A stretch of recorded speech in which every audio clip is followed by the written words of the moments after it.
অনেক দিন আগে দিদির ভক্ত বেটা গিরিশবাবু যখন এখানে এসেছিলেন, তখন তিনি আমার একটা কথা বলেছিলেন, জানো পেছন্ন দাদা? কি কথা? তিনি আমারে বলেছিলেন যে আমাদের দিদি স্বয়ং জগদম্বা, তেনার পায়ে নিজের সঁপে দাও, তিনি সমস্ত বিপদ থেকে রক্ষা করবেন, সব ঠিক করে দেবেন। তাই দিলেনও। বড়দা আমাদের ছোট ভাই, কি দে কি হবে আমি তো ভেবেই পাচ্ছিলাম নি। তখন মনে মনে দিদিরে ডেকেছি আর বলেছি, দিদি তুমি বলে দাও আমি কি করব। তিনি তিনি বলে দিলেন, তিনি ঠিক শুনেছেন। আমিও খুব চিন্তিতে ছিলুম রে। বড়দার যজমান বাড়িতে যাচ্ছিলাম ঠিকই, কিন্তু মনে মনে একটা সংকোচ হচ্ছিল, বুঝলি। তেনাদের কাছে গিয়ে চাইবো, তারপর নিজের মন রে বোঝালুম বামনের আবার চাইতে লজ্জা কিসে। তার উপরে আবার ছেড়াদ্য শান্তির কাজের জন্য চাওয়া, যারা এই দান করে তাদের পুণ্যি হয়। আর যাবার পথে রাস্তায় কিশোরীর সঙ্গে দেখা, তুমি যাচ্ছিলে ভিক্ষে চাইতে, আর দিদির দান হয়ে গেল। টাকার চিন্তে দূর হতে আমি পুরুতের বাড়িতে গিয়েছিলাম। ওনার কাছ দিয়ে সব বুঝে নিয়েছি, ওনারও সব বুঝিয়ে দিয়েছি। এবারে কেনাকাটাটা সেরে ফেলতে হবে। কাঁসা পিতলের কলসি, ঘটি, বাটি, রেকাব, সজ্জাদ্রব্য, ধান, তিল, বহু কিছু কেনার আছে। আবার একটা গরু দানও করতে হবে, ওই বড়দারে বৈতরণী পার হওয়ার জন্য। জমি দিতে পারবো নি সে কথা পুরুত্রে বলে দিয়েছি, তাই জন্যই একটা মূল্য ধরে দিতে হবে। দেখো দাদা, তুমি যা যা বলবে গায়ে গতরে আমি সব খেটে দেবো, যেখানে যেতে বলবে সেখানে চলে যাব। গা শুদ্ধ লোকরে বলতে হবে। আচ্ছা, দিদি নিজের কথা কিছু জানালেন? নিজের আবার কি কথা? মানে কেমন আছেন তিনি? নিশ্চয়ই ভালো আছেন, না হলে তো কিশোরী আমারে সে কথা জানাতে। দিদি সব ভাইদের জন্য চিন্তা করেন, ভাবেন। আর বড়দা একটু মুখ চোরা ছিল কি নে, তাই দিদি তারে খুব পছন্দ করত। সেই বড়দাই আর নেই। দিদি নিজেরে কি করে সামলাচ্ছেন কে জানে। এখান দিয়ে যাওয়ার কালে দিদির শরীরটা ভালো ছিল নি। তুমি প্রত্যেক সপ্তাহে সপ্তাহে কলকাতা গেছো, অথচ একবার বাগ বাজারে যাওনি। আমি কি ইচ্ছে করে যাইনি? যেতে পারিনি, আর অসুচ না মিটলে যেতে পারবো নি। তা অসুস্থ এখন, তার আগেও তো কলকাতায় গেছো নাকি? দেখ কালী, আমি সেখানে ইচ্ছে করে যাইনি এমনটি নয়। আর তাছাড়া দিদি ওখানে ভালোই আছে, না হলে বড়দার কাজের জন্যই টাকা পাঠাতে পারতেননি। তাই যেন হয়, দিদি যেন বড়দার শোক কাটিয়ে উঠতে পারেন। বড়দার নিয়ম ভঙ্গের কাজ মিটে গেলে তারপরে আমি একবার কলকাতায় যাব। তখন সময় করে আমি বাগবাজারে গিয়ে তেনার খবর নিয়ে আসব। এখন আমাদের কিন্তু মেলা কাজ কালী, মেলা কাজ। আমাদের বাপটার কথা যে আর কি বলবো। পিসি খালি বলেন যে অন্যের দোষ দেখবি নি, অন্যের নিন্দে করবি নি, মাথার উপর তিনি আছেন। কিন্তু ব্যাপার যা দেখছি তাতে আর মুখ বুঝে থাকতে পারছি না। পিসি অসুখের সময় কত লোক তারে দেখতে এলেন, কিন্তু তিনি আর আসবার সময় পেলেননি। অসুচ গায়ে আসবেন কেমনে তিনি? অসুস্থ না হয় এই কটা দিন হলো হয়েছে, কিন্তু পিসি এসেছে তো ক মাস হয়ে গিয়েছে। এই ক মাসে তিনি এখানে আসবার সময় পাননি, নাকি কলকাতাতেই আসেননি? কথাটা তুমি ঠিকই বলেছো দিদি। পিসিমা এখানে আসবার কালে বাবা সেখানে ছিলেননি। সেখান দিয়ে তিনি শুনে এসেছেন যে পিসি জ্বর গায়ে এখানে এসেছেন। তা সত্ত্বেও একবার তার মনে হলো নি যে দিদির গিয়ে একবার দেখে আসি। মন বললে তিনি কি আর আসতেননি? আমাদের যখন মা মারা গেল তখন বছর ঘুরলো নি। পিসির কাছে গিয়ে কত মিনতি, শূন্য সংসারে আমার মন টিকছে নি, আমি কি করে থাকবো ভেবে পাচ্ছি নি। পিসি কিন্তু তেনার মনের ভাব ঠিক বুঝে গিয়েছিলেন। তেনার বুড়ো ভাইয়ের যে আবার বিয়ে করার জন্য মনটা উচ্চাটন হয়ে গিয়েছে তা তিনি বেশ বুঝেছিলেন। অথচ সেই দিদিরে দেখার জন্য তার একবারও মন হচ্ছে না।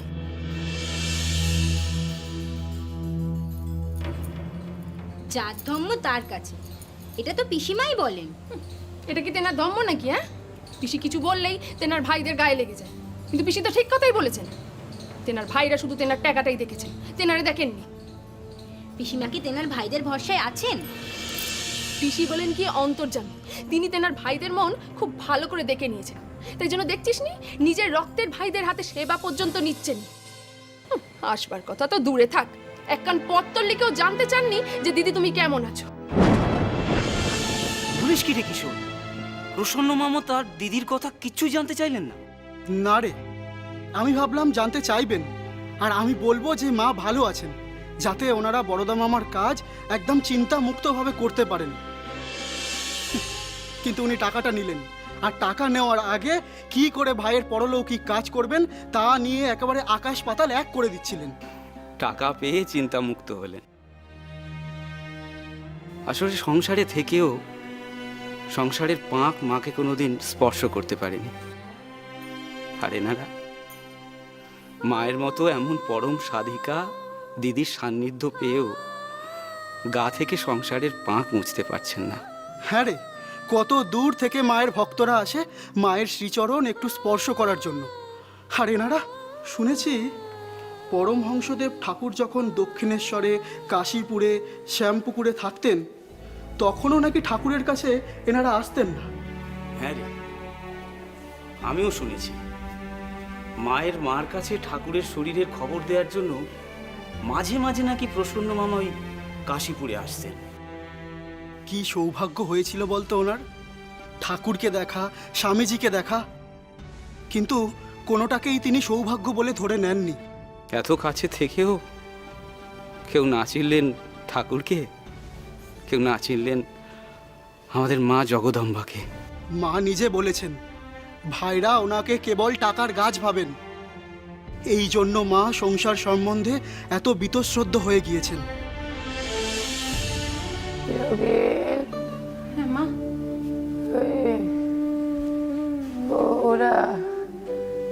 ওরা জয়রামবাটি চলে গেছে তো?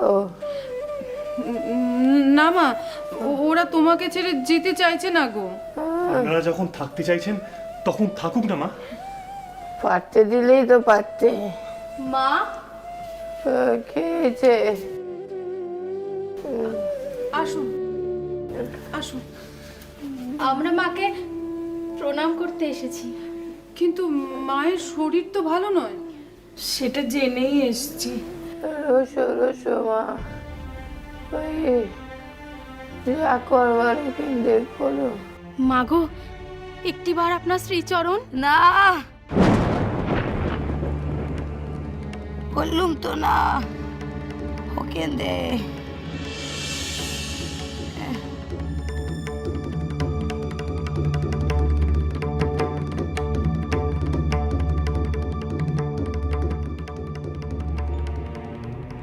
সকলে সুখে রাখো, তবে দেখবে নিজেরা সুখে থাকতে পারবে। জ্ঞানদায়িনী শারদেশ্বরী ত্রিকালদর্শী সরস্বতী।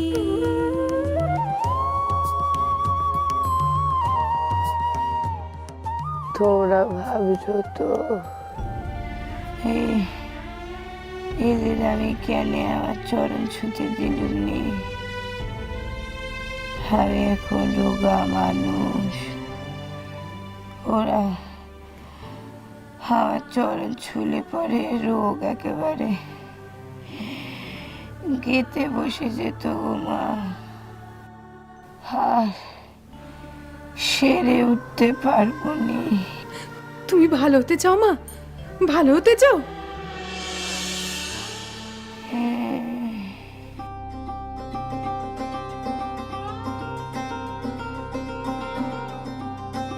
কিন্তু মা আর থাকবেন না। এ কথা বলিস না রাখাল, বলিস না। ঠাকুরের শেষের দিনগুলো কাশীপুরে খুব কাছ থেকে দেখেছি রে শরৎ। মায়ের সমস্ত লক্ষণ ঠাকুরের সাথে মিলে যাচ্ছে রে। ঠাকুরের সময় আমরা গৃহী ভক্তরা কোনো ডাক্তার কভারেজ বাকি রাখিনি, কিন্তু কিন্তু কেউ আশা দেখাতে পারেননি।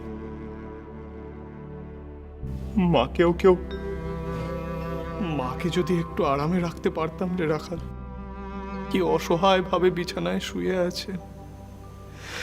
এই মাকে কখনো আমরা বসে থাকতে দেখিনি, সব সময় কাজের মধ্যে থাকতেন।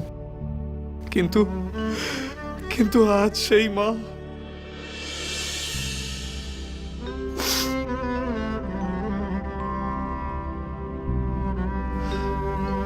ঠাকুরের মৃত্যুর পর থেকে 23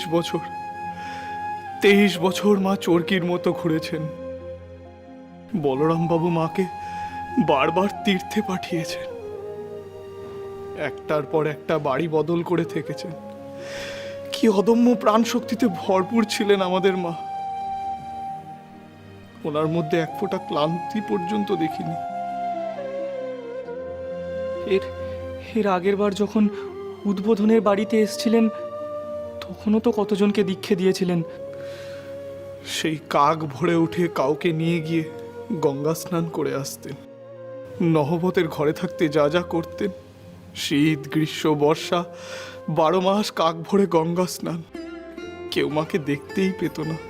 এই সেদিনও বাগবাজারে তাই করতেন, কিন্তু এত তাড়াতাড়ি উনি বিছানা নেবেন ভাবতে পারিনি।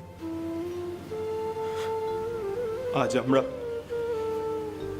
আমরা সবাই মিলে আত্মারামের কৌটোর সামনে বসে আরতি করব, মায়ের আরোগ্য কামনা।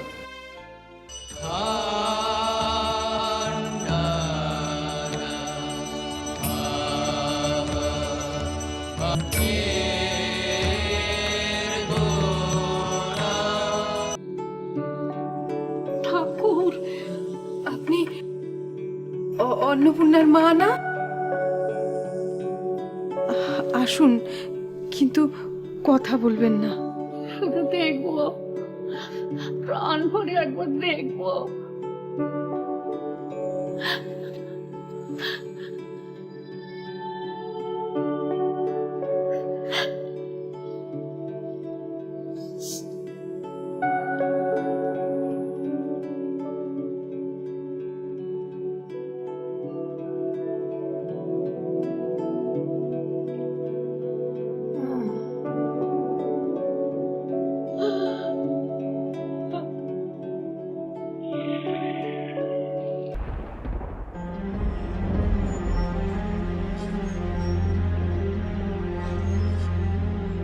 তুমি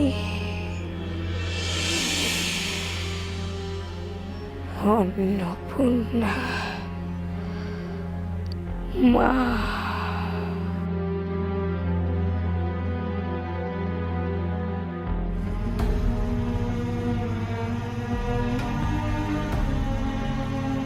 মা,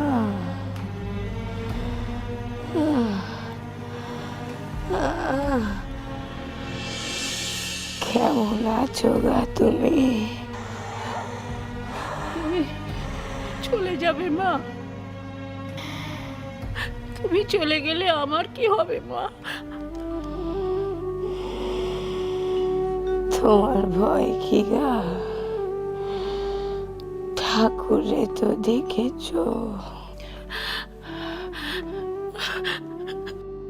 বলে যাও মা, কিছু আমাকে বলে যাও। বলে যাও মা, কিছু আমাকে বলে যাও।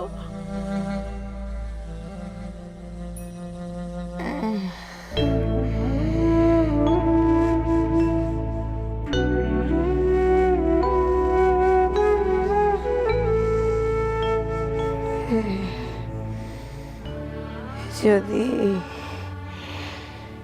শান্তি চাও মা, তবে কারো দোষ দেখনি গো, নিজের দোষ দেখবে সভ্যতা।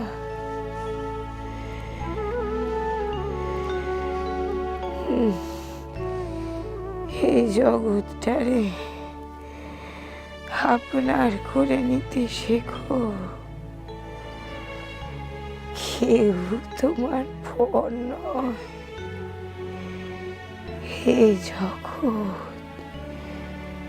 হে জগৎ আপনা। কেবল তোমার